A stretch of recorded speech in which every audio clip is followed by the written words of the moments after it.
Good morning बच्चों। हमारा जो टॉपिक चल रहा था प्राथमिक व्यवसाय, उसमें अपन कृषि और उनके प्रकारों के बारे में पढ़ रहे थे। आज हम कृषि का अगला प्रकार पढ़ने जा रहे हैं, बागाती कृषि। बागाती कृषि मतलब जैसा कि शब्द में लिखा हुआ है, बगीचे बनाए, बगीचे के रूप में अपन जो खेती करते हैं वो कहलाती है बच्चों बागाती कृषि। इसकी कुछ विशेषताएं होती है, इनके बारे में अपन पढ़ेंगे। तो देखते हैं। इस प्रकार की वाणिज्य कृषि यानी व्यापार करने के दृष्टिकोण से की जाने वाली कृषि है ये। वाणिज्य कृषि का विकास जो है उष्णकटिबंधीय क्षेत्रों में उपनिवेश काल में यूरोपीय लोगों द्वारा किया गया था। यानी बागाती कृषि की शुरुआत जो है यूरोप लोगों द्वारा सर्वप्रथम किया गया था। उष्णकटिबंधीय क्षेत्र यानी कि भूमध्य रेखा के आसपास वाले क्षेत्रों में। इनका मुख्य उद्देश्य यूरोप देशों को वे जरूरी उपजें उपलब्ध करवाना था जो उष्णकटिबंधीय जलवायु में ही पैदा हो सकती है। ब्रिटेन वासियों ने, अब देखना, ब्रिटेन वासियों ने भारत और श्रीलंका में चाय के बागान लगाए थे। ये इम्पोर्टेंट बात है, पर प्रश्न बन सकता है। तो ब्रिटेन वालों ने भारत और श्रीलंका में चाय के बगीचे लगाए, मलेशिया में रबड़ के बगीचे लगाए, पश्चिमी द्वीप में गन्ना और केलों के बगीचे इन्होंने लगाए थे। तो ये ब्रिटेन वासियों ने अलग अलग जाकर के किया था। फ्रांस वालों ने, देखना, फ्रांस वासियों ने पश्चिमी अफ्रीका में कॉफ़ी और कोकोआ का रोपण किया। अमेरिका वालों ने फिलीपींस में नारियल और गन्ने के बगीचे लगाए। ब्राज़ील वालों ने कई यूरोपीय देशों में कहवे के बगीचे लगाए, जिन्हें फेजेंडा नाम से जाना जाता है। यानी कि फेजेंडा क्या है, जो है किसके बगीचे के, कहवे की बगीचों को कहा जाता है फेजेंडा, जो ब्राज़ील वासियों ने यूरोप देश में लगाए थे। उपनिवेशवाद की समाप्ति के बाद वर्तमान में अधिकतर बागानों का स्वामित्व स्थानीय देशों की सरकार तथा नागरिकों के नियंत्रण में है। अब ये बागान अपनी उपजों को निर्यात करने के साथ साथ स्थानीय बाज़ारों में भी बेचते हैं। इसकी कुछ विशेषताएं देखना बागाती कृषि की। पहला, इसमें भारी पूंजी निवेश यानी पैसा ज़्यादा चाहिए, उच्च प्रबंध तकनीकी आधार एवं वैज्ञानिक विधियों का प्रयोग होता है। दूसरी विशेषता, इसमें बड़ी संख्या में श्रमिकों की आवश्यकता होती है। तीसरा, यह एक फसली कृषि है। चौथा, इसमें उद्योगों को कच्चा माल मिलता है। पांचवा, इलायची, काली मिर्च, गन्ना, रबड़, चाय, कहवा, नारियल, केला इत्यादि इसकी प्रमुख फसलें हैं। और आखिरी विशेषता, इस प्रकार की कृषि इंडोनेशिया, मलेशिया, दक्षिण पूर्वी भारत, दक्षिणी चीन, म्यांमार, कंबोडिया, फिलीपींस, श्रीलंका, मध्य अफ्रीका, ब्राज़ील, फिजी, क्यूबा और हवाई द्वीप आदि क्षेत्रों में की जाती है। तो बागवानी कृषि में, क्योंकि आपको पता है बगीचों में जो है ज़्यादा श्रम की आवश्यकता होती है, इसलिए पैसा भी ज़्यादा चाहिए, श्रमिक भी ज़्यादा चाहिए। इससे उद्योगों को कच्चा माल भी मिल जाता है और ये एक फसली कृषि भी है। अगली विशेषता देखना, अगली कृषि है मिश्रित कृषि, जिसमें सभी फसलों को जो है मिश्रित करके बोया जाता है, वो कहलाती है मिश्रित कृषि। देखना, मिश्रित कृषि जो है, इस कृषि में फसल उगाने एवं पशुओं को पालने का कार्य एक साथ किया जाता है, इसलिए इस प्रकार की कृषि को जो है मिश्रित कृषि कहा जाता है। विश्व के अत्यधिक विकसित भागों में जो है ये कृषि की जाती है।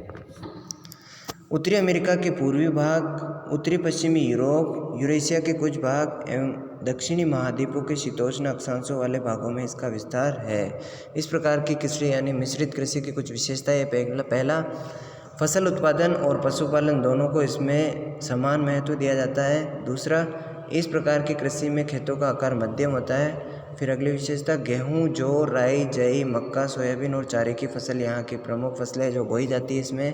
अगली विशेषता, फसलों के साथ साथ पशुओं जैसे भेड़, बकरी, सूअर, मवेशी, मुर्गी आदि को पाला जाता है। सस्यावर्तन एवं अंतर फसली कृषि मृदा की उर्वरता को बनाए रखती है। इस प्रकार की कृषि में भारी पूंजी निवेश होता है, कुशल एवं योग्य कृषक इसमें चाहिए। यह कृषि महानगरों के समीप की जाती है। और आखिरी विशेषता, उत्तम कृषि विद्या, उत्तम परिवहन व विश्वसनीय वर्षों से इस कृषि को बड़ी सहायता मिली है। तो ये थी मिश्रित कृषि। अगली कृषि देखना, दुग्ध कृषि, यानी कि अपन कृषि के साथ साथ पशुपालन करते हैं, तो उससे जो पशुओं से दूध प्राप्त होता है उससे अपन डेयरी वगैरह खोल के जो है कृषि और दोनों पालन एक साथ कर सकते हैं। तो ये है, यह कृषि एक विशिष्ट तरीका है। इसमें दूध देने वाले जानवरों वाले पशुओं के प्रजनन, पशुचारण और नस्ल सुधार पर विशेष ध्यान दिया जाता है। इसमें पशुओं की देखभाल वैज्ञानिक तरीके से की जाती है। दूध दोहने तथा उसको परिष्कृत करने की क्रियाओं का मशीनों द्वारा किया जाता है। सारा काम जो है मशीनों से होता है। इसमें डेयरी कृषि का कार्य नगरीय एवं औद्योगिक केंद्रों के समीप किया जाता है, क्योंकि यह क्षेत्र दुग्ध एवं अन्य डेयरी उत्पादों के अच्छे बाजार होते हैं। न्यूजीलैंड, ऑस्ट्रेलिया, हॉलैंड, डेनमार्क, संयुक्त राज्य अमेरिका में डेयरी फार्मर्स ने एक उद्योग का रूप भी ले लिया है। तो ये थी दुग्ध कृषि। अगली है ट्रक फार्मिंग, ट्रक कृषि, जिसमें सब्जियां ज़्यादा उगाई जाती है। उनको ट्रकों में भर करके फूल सब्जियां जो है उनको दूसरे बाज़ारों तक पहुंचाया जाता है, इसलिए इसको कहते हैं ट्रक कृषि। देखना, ट्रक कृषि यह भी विशिष्ट प्रकार की कृषि है जिसमें साग सब्जियों की कृषि की जाती है। इन वस्तुओं को प्रतिदिन ट्रकों में नगर के निकटवर्ती नगरीय बाज़ारों में ले जाकर बेचा जाता है। बाज़ार से कृषि क्षेत्र की दूरी इस बात पर निर्भर करती है कि ट्रक द्वारा रात भर चलने में कितनी दूरी तय की है, इसलिए इस कृषि का नाम जो है ट्रक कृषि रखा गया है। सर्वप्रथम इस प्रकार की कृषि का शुभारंभ कल्याण ट्रक कृषि की सबसे पहले शुरुआत जो है संयुक्त राज्य अमेरिका में USA में हुई थी। तेज़ी से बढ़ते महानगरों एवं औद्योगिक क्षेत्रों में ताज़ी सब्जियों की मांग अधिक होने के कारण इस प्रकार की कृषि का जो है तेज़ी से विस्तार हुआ है। यानी वर्तमान समय की ज़रूरत भी यही है कि हम तेज़ी से जो है साग सब्जियों की जो डिमांड बढ़ी है, इसलिए इस प्रकार की कृषि का महत्व भी बढ़ गया है। इस प्रकार की कृषि का नगरीकरण से गहरा संबंध है। भारत में नगरीकरण तेजी से बढ़ा है। अधिकांश जनसंख्या शाकाहारी है, इसलिए देश में बढ़ती सब्जियों की मांग के कारण इस प्रकार की कृषि का विकास भी तेजी से हुआ है। कृषि का आखिरी प्रकार है बच्चों फलोद्यान कृषि, यानी कि फलों की कृषि, जिसमें फल प्राप्त होने वाले पेड़ पौधों को ही उगाया जाता है। देखना, यह भी कृषि का एक विशिष्ट प्रकार है जिसमें ट्रक फार्मिंग की तरह साग सब्जियों की जगह फल एवं फूलों की सब्जियां की जाती है। फलों एवं फूलों की मांग नगरों में अधिक होती है। विभिन्न क्षेत्रों में विभिन्न प्रकार के फल उगाए जाते हैं। उष्णकटिबंधीय क्षेत्रों में केला, आम, नारियल, शीतोष्ण कटिबंधीय क्षेत्रों में सेब, नाशपाती तथा भूमध्य सागरीय क्षेत्रों में नींबू, नारंगी, संतरा, अंगूर आदि प्रमुख फसलें हैं। तो चित्र भी आप देख सकते हो बच्चों, ये कृषि के अलग अलग चित्र भी यहाँ दिखाए गए हैं। भूमध्य सागरीय प्रदेशों में अंगूर की कृषि करता हुआ एक आदमी यहाँ पे आपको नज़र आएगा। फलों की भांति फूलों की भी नगरीय क्षेत्रों में काफ़ी मांग रहती है। फूलों की बिक्री से कृषकों को भारी मुनाफा होता है। भारत में गुलाब, गेंदे और अन्य फूलों की अच्छी पैदावार होती है। तो ये थी हमारी कृषि और कृषियों के प्रकार।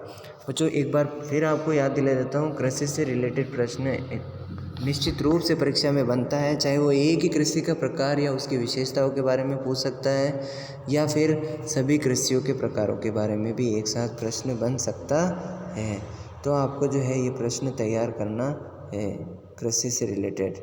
बाकी का जो है बचा हुआ अपना उद्योग प्राथमिक व्यवसाय जो चल रहा है वो अपन अगली वीडियो में पूरा करेंगे। धन्यवाद।